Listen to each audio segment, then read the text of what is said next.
கம்யூனிகேஷன்ன்றது ரொம்ப ரொம்ப important. Communication இல்லை அப்படின்னா நீங்கள் என்ன நினைக்கிறீங்கன்றத உங்களோட ஆப்போசிட்ல உள்ள இன்டர்வியூ கிட்ட சொல்லவே முடியாது. ஸோ அந்த அளவுக்கு ரொம்ப ரொம்ப இம்பார்ட்டன்ட் கம்யூனிகேஷன். அப்படிப்பட்ட கம்யூனிகேஷனை நான் வந்து 1 or 2 daysல கற்றுக்க முடியுமா? நான் வந்து எஃபிஷியன்ட் ஆகிடலாமான்னு கேட்டால் 1 or 2 daysல உங்களால் இங்கிலீஷை ஃப்ளூவெண்ட்டாக கற்றுக்க முடியாது.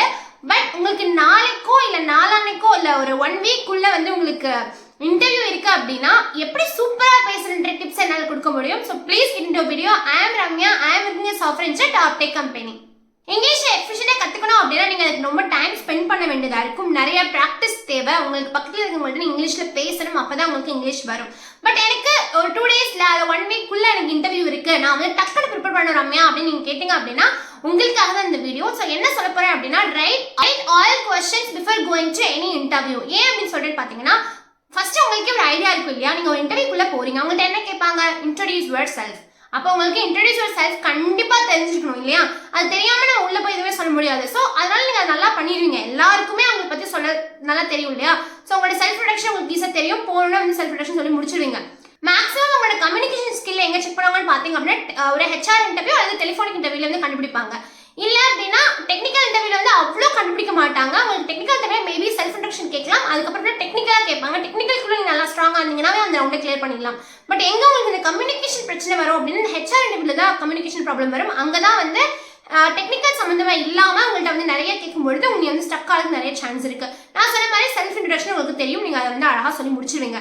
செகண்ட் கொஸ்டின் வந்து ஹெச்ஆர் என்னெல்லாம் கேட்பாங்கன்றது உங்களுக்கு ஆல்ரெடி ஒரு அண்டர்ஸ்டாண்டிங் இருக்கணும். அதுக்கு நீங்க என்ன பண்ணலாம் அப்படின்னா யூடியூப்லேயே வந்து மாக் இன்டர்வியூ என்னென்ன நடக்குதுன்றதை நீங்க பார்க்கலாம். இல்ல வந்து ஒரு ஹெச்ஆர் இன்டர்வியூ கொஸ்டின்ஸ் என்னென்ன கொஸ்டின்ஸ் இருக்குன்னு சொல்லிட்டு ஓவரால் கொஸ்டின்ஸை பார்க்கலாம். இது ஒரு 10 or 20 கொஸ்டின்ஸ் நீங்க எடுத்து வச்சீங்க அப்படின்னா அது ரொம்ப ரொம்ப யூஸ்ஃபுல்லா இருக்கும். அப்போ என்ன பண்ணணும் அப்படின்னா இந்த 10 or 20 கொஸ்டின்ஸை வந்து நீங்கள் நோட்டில் எழுதணும். நோட்டில் நோட் பேடில் நீங்கள் எதில் வேணால் நீங்கள் வந்து டைப் பண்ணி வச்சுக்கலாம். ஸோ எழுதி முடிச்சுட்டு அந்த கொஸ்டின்ஸுக்கு எல்லாம் அங்கே ஆப்போசிட்டில் கொடுக்குற ஆன்சரை அப்படியே எழுதாமல் அதை நீங்கள் உங்களோட லைஃபுக்கு ஏற்ற மாதிரி மாற்றி எழுதிக்கணும். ஃபார் எக்ஸாம்பிளுக்கு என்னென்ன மாதிரி கொஸ்டின்ஸ் கேட்பாங்க, நெக்ஸ்ட் 5 yearsல நீங்கள் என்னவா இருப்பீங்கன்னு கண்டிப்பாக இந்த கொஸ்டின் கேட்பாங்க. ஸோ இதுக்கெல்லாம் ப்ரிப்பேர் பண்ணாமல் நம்ம டேரெக்டாக போயிட்டு நெக்ஸ்ட் 5 years என்ன போகணும்னா நமக்கு ஸ்டக் ஆகிடும். நமக்கு ஏன்னா நமக்கு மைண்டுக்குள்ள நிறையா இருக்கும், வாயில எதுவுமே வரவே வராது. ஐயோ என்ன சொல்றது, நமக்கு எப்படி இங்கிலீஷ்ல கன்வே பண்றது, நான் சொல்றது அவருக்கு புரியுமா புரியாதான்னு நிறைய கன்ஃபியூஷன்ஸ் இருக்கும். அப்போ இந்த மாதிரியான ஒரு பேசிக் கொஸ்டின்ஸ் நம்ம முன்னாடி கேட்க போறாங்கன்ற கொஸ்டின்ஸ் எல்லாமே நோட் பண்ணி வச்சுக்கணும். நெக்ஸ்ட் 5 years என்னவா ஆக போறீங்க, உங்களோட ஹாபிஸ் என்ன, உங்களோட ஸ்ட்ரென்த் என்ன, உங்களோட வீக்னஸ் என்ன, உங்க வீட்டுல யார் யார் இருக்காங்க, உங்களோட பேரண்ட்ஸ் பத்தி சொல்லுங்க, உங்களை பத்தி நீங்க சொல்லுங்க, நீங்க வந்து உங்களோட எக்ஸ்பீரியன்ஸ் என்ன இப்படின்னு சொல்லிட்டு ஒரு நார்மலான ஒரு பேசிக் கொஸ்டின்ஸ் எல்லாமே நீங்க ஒரு நோட் பேட்ல ஃபுல்லாவே எழுதி வச்சிடணும். எழுதி வச்சுட்டு நான் வந்து இது சொல்றது வந்து ஒரு ஐடியல் வே கிடையாது, ஆனாலும் உங்களுக்கு சொல்றேன். ஏன் அப்படின்னா உங்களோட இன்டர்வியூ வந்து ரொம்ப ஷார்ட் ஸ்பேன்ல இருக்கனால சொல்றேன். அதை மக்கப் கூட பண்ணிக்கோங்க. மேபி உங்களால டக்குன்னு படிக்க முடியல அப்படின்னா மக்கப் பண்ணிட்டீங்க அப்படின்னா உங்களால ஈஸியா வந்து ஃப்ளூவெண்டா பேச முடியும். நான் என்ன நினைக்கிறேன்றது டக்குன்னு பேச முடியும். யோசிச்சு பேசினாதான் வந்து அப்படின்னு இருக்கிற மாதிரி வரும். இல்ல அப்படின்னா நீங்க டக்குன்னு பேசிடலாம் இல்லையா. ஸோ அப்போ அவங்க ஆப்போசிட் இருக்கவங்களுக்கு தெரியும் ஓகே கம்யூனிகேஷன் சூப்பராக பண்ணுறாங்க அப்படின்னு சொல்லிட்டு மேபி 2-3 கொஸ்டின் நீங்கள் வந்து ஸ்டக் ஆனீங்கன்னா கூட அவங்க வந்து மேபி அவங்களுக்கு தெரியல, மேபி ஏதோ பிரச்சனை இருக்கும் அப்படின்னு நினச்சி விட்டுறலாம். நீங்கள் எல்லா கொஸ்டினும் ஸ்டக் ஆனீங்க அப்படின்னா அது ரொம்ப ரொம்ப கஷ்டமாக இருக்கும். ஸோ நான் சொன்ன மாதிரி ஃபர்ஸ்ட் என்ன அப்படின்னா என்னென்ன கொஸ்டின்ஸ் கேட்பாங்கன்றத ப்ரியராகவே நீங்கள் வந்து எழுதி வச்சிடணும். அந்த எழுதி வச்சதுக்கு உங்களோட ஆன்சரும் எழுதிக்கணும். யாரோ வந்து கூகுளில் சொன்ன ஆன்சரை போய் அவங்களோட ஸ்ட்ரென்த் தூக்கி நீங்கள் எழுதக்கூடாது. உங்களுக்கு என்ன ஸ்ட்ரென்த் இருக்குன்றதை நீங்கள் எழுதணும். அப்படி எனக்கு எப்படி நம்ம எழுதணும் தெரியலையே, அதுவே எனக்கு எழுத தெரியலன்றவங்களுக்கு வந்து நீங்கள் வந்து உங்களுக்கு ஃபர்ஸ்ட் என்ன தோணுதோ, என்ன இங்கிலீஷ் தோணுதோ அதில் எழுதி வச்சுருங்க.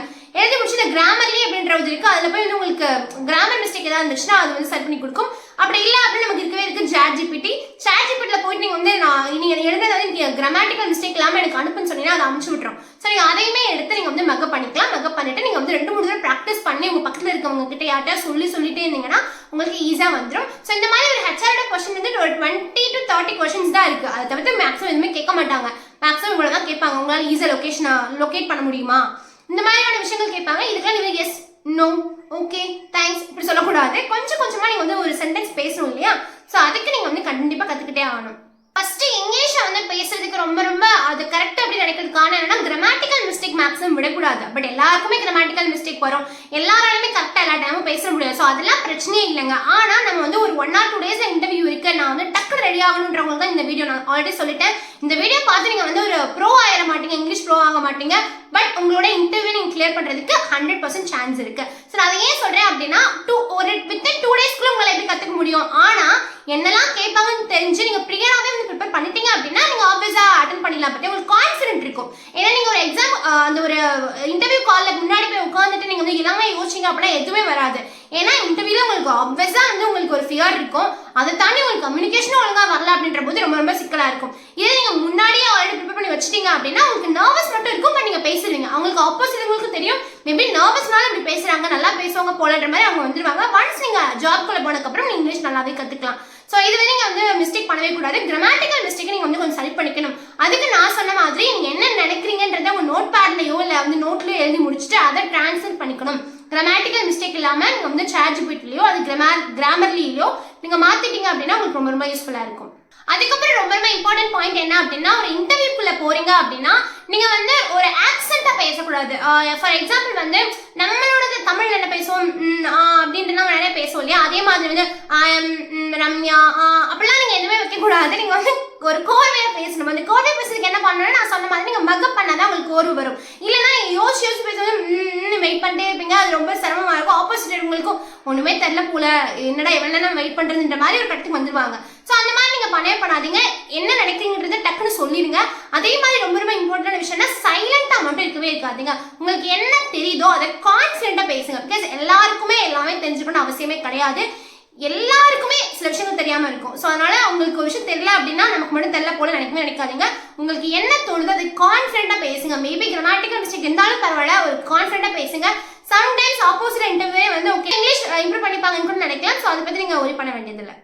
அதுக்கப்புறம் என்னன்னு பாத்தீங்க அப்படின்னா, இன்டர்வியூரை இம்ப்ரெஸ் பண்ற மாதிரி சில சென்டென்சஸ்லாம் நீங்க பேச வேண்டியது இருக்கும். ஸ்டார்ட் பண்ண உடனே ஓகே ஹலோ அப்படின்னு சொல்லிட்டு ஸ்டார்ட் பண்ணாம thank you for giving me this wonderful opportunity, அதுக்கப்புறம் ஒரு கால் கட் பண்ணும்போது ஹேவ் அ நைஸ் டே, இந்த மாதிரி கொஞ்சம் நீங்க வந்து உங்கள்ட்ட ஒரு வெல்கமிங்கா ஒரு ஸ்வீட்டா நீங்க பேசிங்கன்னா அதுவுமே வந்து ரொம்ப அட்ராக்ட் ஆகும். அதுக்கப்புறம் என்னன்னு பாத்தீங்க அப்படின்னா, இது வந்து உங்களால 2 days 3 daysக்குள்ள பண்ண முடியாது. பட் இது உங்க லாங் டைம் ஜர்னிக்கு ரொம்ப ரொம்ப யூஸ்ஃபுல்லா இருக்கும். மேக்ஸிமம் நீங்க வந்து இங்கிலீஷ் மூவி ப்ரிஃபர் பண்ணி பாருங்க. இங்கிலீஷ் மூவி மட்டும் பார்க்காம சப்டைட்டிலோட பாத்தீங்க அப்படின்னா உங்களுக்கு அந்த வேர்ட்ஸ் வந்து எதுக்கு பேசுறாங்க, என்ன சென்ஸ் பேசுறாங்கன்ற நிறைய விஷயங்கள் புரியும். நிறைய பேருக்கு வந்து இங்கிலீஷ் அண்டர்ஸ்டாண்ட் பண்ணிக்க முடியும், பட் திருப்பி தான் பேச முடியாது. அப்போது என்ன பண்ணணும் அப்படின்னா, அவங்க பக்கத்துல இருக்கவங்கள்ட்ட இல்லை யார்கிட்டும் வந்து லாங்குவேஜ் தெரியாதவங்கள்ட்ட நீங்க பேசும்போது தான் வரும். தப்பு பண்ணும்போது நீங்க வந்து கவலைப்படாதீங்க. தப்பு பண்றது எல்லாருக்குமே நார்மல் தான், பட் அப்படியே இருந்துக்கூடாது மட்டும்தான். நான் ஆல்ரெடி சொன்ன மாதிரி ஃபர்ஸ்ட் ஸ்டெப் எடுத்து வச்சிட்டீங்க அப்படின்னாவே நீங்க ப்ரௌடா ஃபீல் பண்ணிக்கணும். நீங்க போய் அப்படியே 10th ஸ்டெப் எடுக்கணும்னு அவசியம் கிடையாது. ஃபர்ஸ்ட் ஸ்டெப் இன்னைக்கு எடுத்து வச்சிருங்க, 10th ஸ்டெப் என்னைக்காவது நாள் எடுத்து வைக்க தான் போறீங்க. ஸோ நீங்க வந்து ஒரு ஜேர்னியை ஸ்டார்ட் பண்றது தான் கஷ்டம். ஸ்டார்ட் பண்ணிட்டீங்க அப்படின்னா அது வந்து நீங்க ஈஸியா வந்து உங்களோட கோல் அச்சீவ் பண்ணிட்டே இருக்கலாம். ஸோ இந்த மூவியை வந்து சப்டைட்டிலோட பாருங்க, அதுவுமே ரொம்ப ரொம்ப யூஸ்ஃபுல்லா இருக்கும். இங்கிலீஷ் வீடியோஸ் அதிகமா பாருங்க. நியூஸ் பேப்பர் படிக்கிறனால உங்களுக்கு இங்கிலீஷ் வருமானம் அப்படிலாம் கிடையாது. மேக்ஸிமம் ஸ்போக்கன் இங்கிலீஷ் தான் உங்களோட இங்கிலீஷே வந்து க்ரோ ஆகும். ஸோ நீங்க வந்து மற்றவங்களுக்கு நிறைய பேசுங்க, அப்பதான் உங்களுக்கு நல்லா இங்கிலீஷ் வளரும். இந்த டிப்ஸை யூஸ் பண்ணீங்க அப்படின்னா 2 to 3 daysக்குள்ள உங்களுக்கு இன்டர்வியூ இருந்துச்சுன்னா ஈஸியா வந்து கிராக் பண்ணிடலாம். நான் சொன்ன மாதிரி உங்களுக்கு எல்லா கொஸ்டின்ஸுமே எழுதி வச்சுங்க.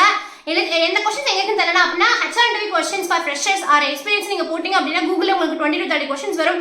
அந்த கொஸ்டினை மட்டுமே நீங்க வந்து உங்களுக்கு ஏத்த மாதிரி மாத்திக்கோங்க. அதை அப்படியே படிச்சிடாதீங்க, அது ஈஸியா கண்டுபிடிச்சிருவாங்க. நீங்க என்ன உங்களோட ஸ்ட்ரென்த் என்ன, உங்களோட வீக்னஸ் என்ன, உங்களோட ஃபேமிலி பத்தி உங்களுக்கு தான் தெரியும் இல்லையா. ஸோ நீங்க அதை சேஞ்ச் பண்ணி நீங்க பண்ணீங்க அப்படின்னா ரொம்ப ரொம்ப யூஸ்ஃபுல்லா இருக்கும். ஸோ இந்த டிப்ஸை கண்டிப்பா ஃபாலோ பண்ணுங்க. இந்த வீடியோ ரொம்ப ரொம்ப யூஸ்ஃபுல்லா நம்புறேன். அப்படி யூஸ்ஃபுல்லா இருந்துச்சு அப்படின்னா please tech with love subscribe பண்ணுங்க, உங்களோட ஃப்ரெண்ட்ஸ் எதுக்குமே ஷேர் பண்ணுங்க. Until then, bye bye.